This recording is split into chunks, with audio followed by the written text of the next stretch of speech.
Part 1. You are going to hear a conversation among Dr. Archer, Larry, and Judy, talking about the new term. First, you have some time to look at questions 1 to 6.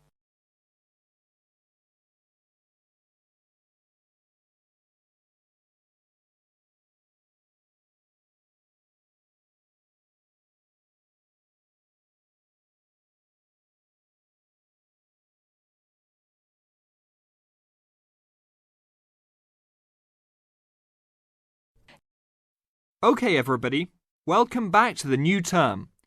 I hope you've all had a good break and that you're keen to start on your research project.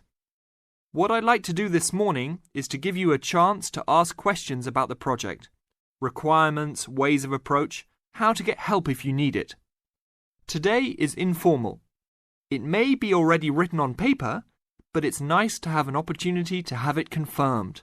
So, any questions? Dr. Archer, is there a confirmed due date yet to hand it in? Yes, I can now confirm that it's 16th of July, not 15th as first advised. Okay? And what about the word limit? Well, there is some flexibility on this, but in general it's 8 to 10,000 words. Ah, I see. And you can choose your topic, anything from years 2 and 3. Yes? I still can't work out what I want to do it on. In that case, you should see your course tutor to agree on your final topic, and you should also be aware that there is special assistance available at the library on library resources if you need help on that. Can I just check on the deadlines for everything? Certainly. Look, let me write it on the board when each stage should be completed. First of all, you've got to work on your basic project outline, and that's due in to your course tutor by 21st of February. Which is only 2 weeks away, so you need to get cracking on that. Do we have to include a full reference list by then too? No, your reference list is due on 6th of April, which is 1 week later, so you have time to discuss this with your tutor. And when should we be doing the research? Well, that's over a 1-month period, essentially April to May. And the write-up? Well, you need to do quite a bit of research before you get going on your writing, so that's really May to July, with a due date for handing in on the 16th. Any more questions? Before you hear the rest of the conversation, you have some time to look at questions 7 to 10.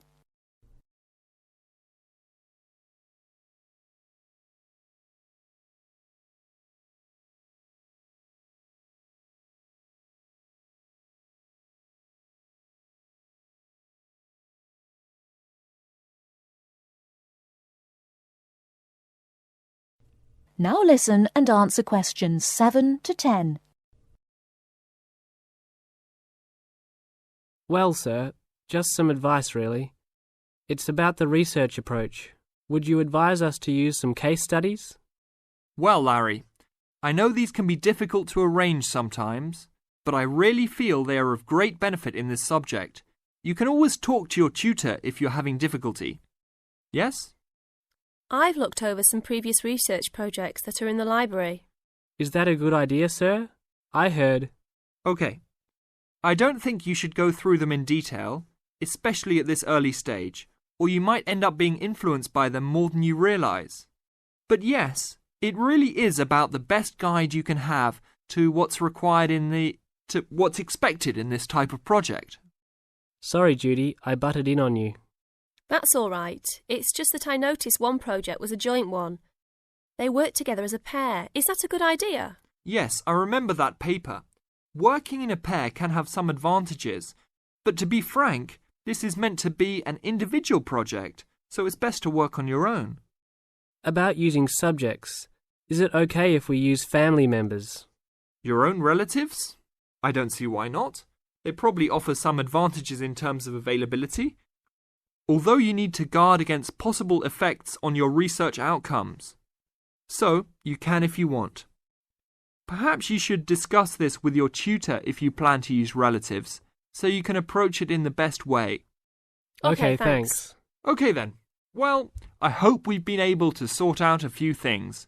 You're welcome to see me at any time, or drop me a note if you have any more queries. Fine, thanks. That is the end of part 1. You now have half a minute to check your answers.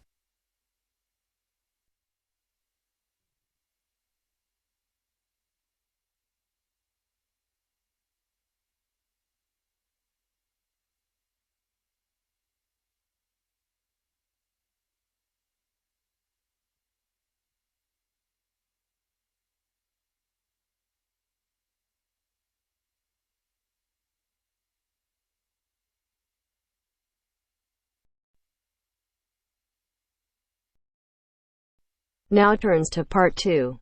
Part 2. You will hear 3 students talking to their tutor about the presentation they are planning. First, you have some time to look at questions 11 to 17.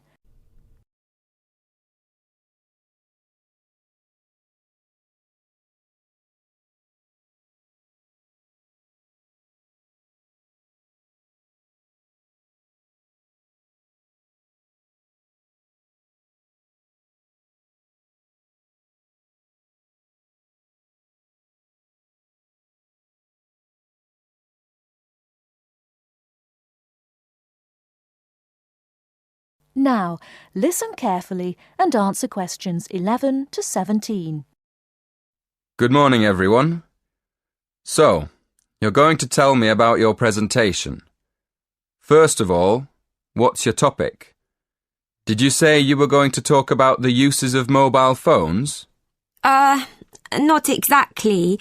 We're actually going to explain the dangers of using mobile phones. Ah, okay. That sounds interesting. What are you going to discuss exactly? Well, we've planned to divide the presentation into 3 sections.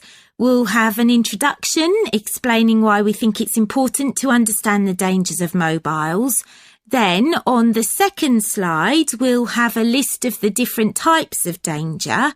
And then on the last slide, we're going to suggest ways of staying out of danger when you use a mobile. Yes, we want to start by telling the audience that using a mobile phone can be dangerous and then go into more detail in the next part. Okay, but before you talk about the dangers of mobiles, I think you should mention the advantages. You could put that in your introduction. It balances up the argument a bit. Oh, yes. I see what you mean. Right, we'll do that. So, shall we have a look at your presentation? Did you bring it with you? I've got it here on a memory stick. Can we show you on your computer? Yes, that's fine. Let's have a look. Right. As you say, you're going to add the advantages of using mobile phones to the first slide. Good.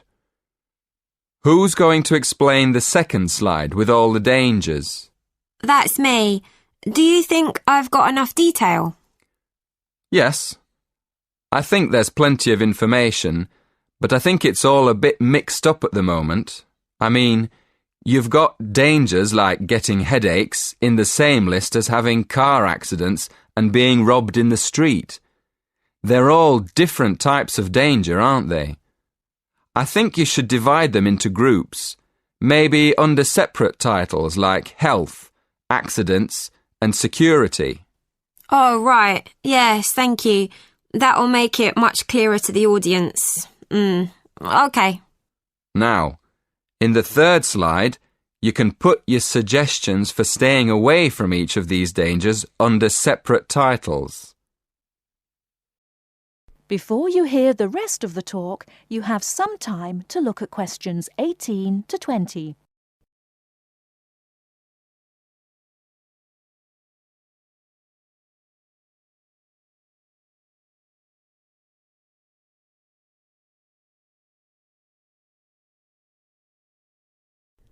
Now listen and answer questions 18 to 20.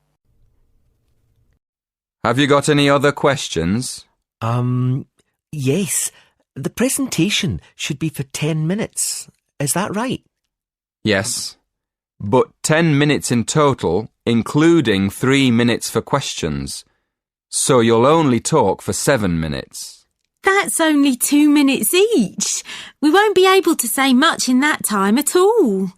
That's why you have to plan what you're going to say carefully and make sure you only include the most important information. For instance, you won't have time to give examples, but you could put some images on your slides that show examples without spending time talking about them. Hey, that's a good idea. And the audience can look at them while we talk. And another thing, make sure all the slides have the same style. You should get together and agree on one style for the whole presentation. OK, we'll do that too. Thanks a lot for your help. That is the end of part 2. You now have half a minute to check your answers.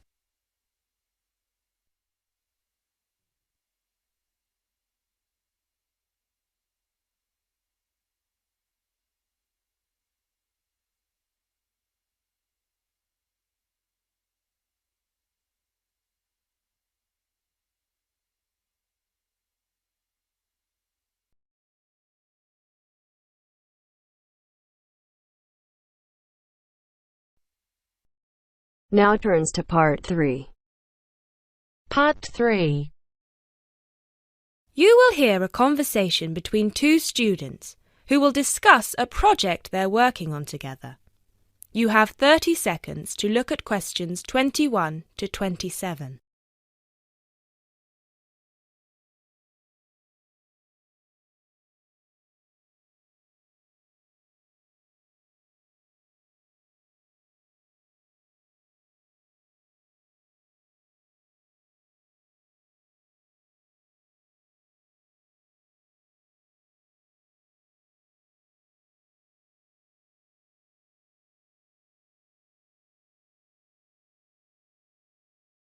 Hey Jess, glad you could make it. We've got a lot to discuss. Hi Matt.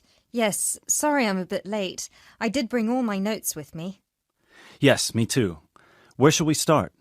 Well, I think it would be a good idea to clarify our objectives just one more time. Yes, good idea. Okay, here we are. We need to record, photograph, and identify the plant species in 10 1-square-meter plots. Does it say anything about where these plots should be and how they should be laid out? Ah, here it is. It says that all the plots need to be no more than 10 meters apart. And how do we choose them? Ah, this is the fun part. I remember this. Here we are. Make a 1-meter square frame using bamboo sticks available from the department stores. Yes, we've already done that. I know, I'm just reading the whole section. Okay. One person stands roughly in the middle of the chosen area and throws the frame. The other person uses a tape to mark out the square where the frame landed and returns frame to thrower. The thrower then turns a few degrees on the spot and throws again. The thrower must turn slightly after each throw and vary the force of the throw until after the 10th throw they are pointing in almost the same direction as the first. That sounds a bit complicated. That's only because it's all in writing. It's just a simple throw, turn, throw, turn, throw, turn until we have 10 squares. And I guess you want to do the throwing. Well, if you don't mind. I'm sure you'll be more accurate at marking the squares. Yes, I am sure I am, and I'm sure you've got a stronger throwing arm.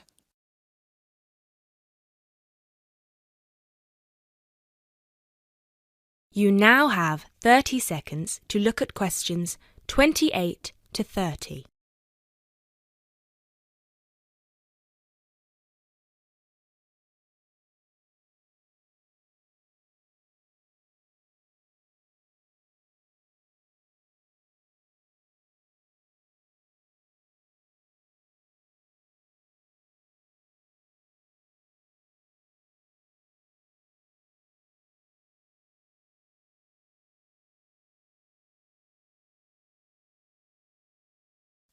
Okay, good. We've got that sorted. Now we need to decide where to go. Yes, I've been thinking about that and I've brought the map. Ah, well done. I forgot mine. Now, I've identified 3 possible locations, but they've all got some disadvantages. Okay, fire away. Well, The area around this lowland marsh could be interesting. There'll be a lot of interesting water plants here. Looks good, but what's the problem? Mainly that it's already a designated nature reserve, and I think there's already been a lot of research done here. Ah, I see. Well, I'd rather do something that's new and can be useful. I agree. That's why I identified this area further west. See, here, behind the beach. Oh, yes, I see. That area there, where it's flat, but quite high. Exactly. If you look a bit further inland, you'll see that there are hills which will protect that area from strong north winds. I see. Excellent. But what's the problem? Just that it may not be very interesting. We know that the geology there is not conducive to a wide variety of plants. I agree. So what's your last idea? Well, I think this one is a bit of a winner, although I did want to show you the other two. Look up here on the north coast. Where? See this bay? Well, I know that there's been quite a lot of studies done here, but a bit further to the east, behind this headland. No one has ever looked at that. Well, I certainly couldn't see any studies. That is interesting. And the plant life could be a bit different because of the shelter from the wind the headland provides. Exactly. Brilliant, Jessica. That's a great idea. We'll go there.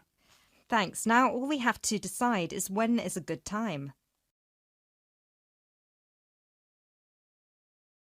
That is the end of part 3. You now have half a minute to check your answers.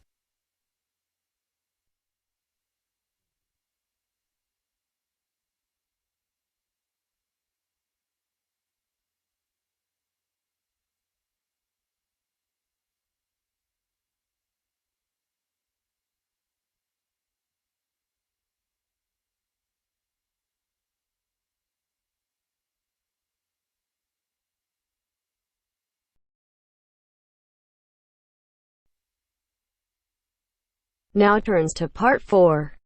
Part 4.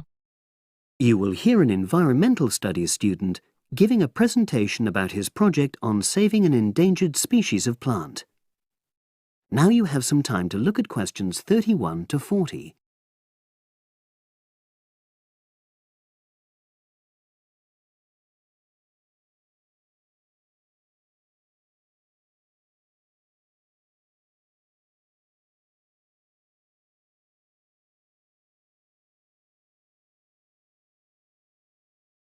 Now listen and answer questions 31 to 40. For my presentation, I'm going to summarise what I've found out about efforts to save one plant species, the juniper bush. It once flourished in Britain and throughout the world's temperate zones, but over the last few decades has declined considerably. Before I go on to explain the steps being taken to save it in England, let me start by looking at some background information and why the juniper has been so important in cultural as well as ecological terms, historically and in the present day. Firstly, I want to emphasise the fact that juniper is a very ancient plant. It has been discovered that it was actually amongst the first species of plants to establish itself in Britain in the period following the most recent Ice Age. And, as I say, it has a much valued place in British culture. It was used widely as a fuel during the Middle Ages because when burnt, the smoke given off is all but invisible, and so any illicit activities involving fire could go on without being detected. For example, cooking game hunted illegally. It also has valuable medicinal properties. Particularly during large epidemics, oils were extracted from the juniper wood and sprayed in the air to try to prevent the spread of infection in hospital wards. And these days, perhaps its most well-known use is in cuisine, cooking, where its berries are a much valued ingredient, used to flavour a variety of meat dishes and also drinks. Turning now to ecological issues, juniper bushes play an important role in supporting other living things. If juniper bushes are wiped out, this would radically affect many different insect and also fungus species. We simply cannot afford to let this species die out.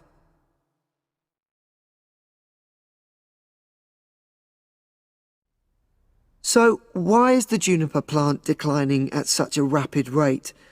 Well, a survey conducted in the north and west of Britain in 2004-5 showed that a major problem is the fact that in present-day populations, ratios between the sexes are unbalanced, and without a proper mix of male and female, bushes don't get pollinated.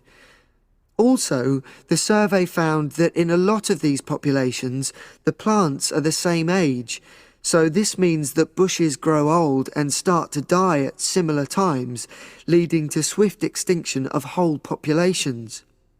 Now, the charity Plant Life is trying to do something to halt the decline in juniper species.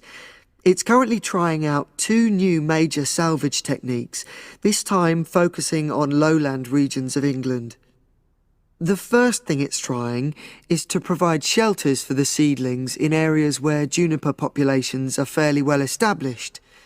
These, of course, are designed to help protect the plants at their most vulnerable stage.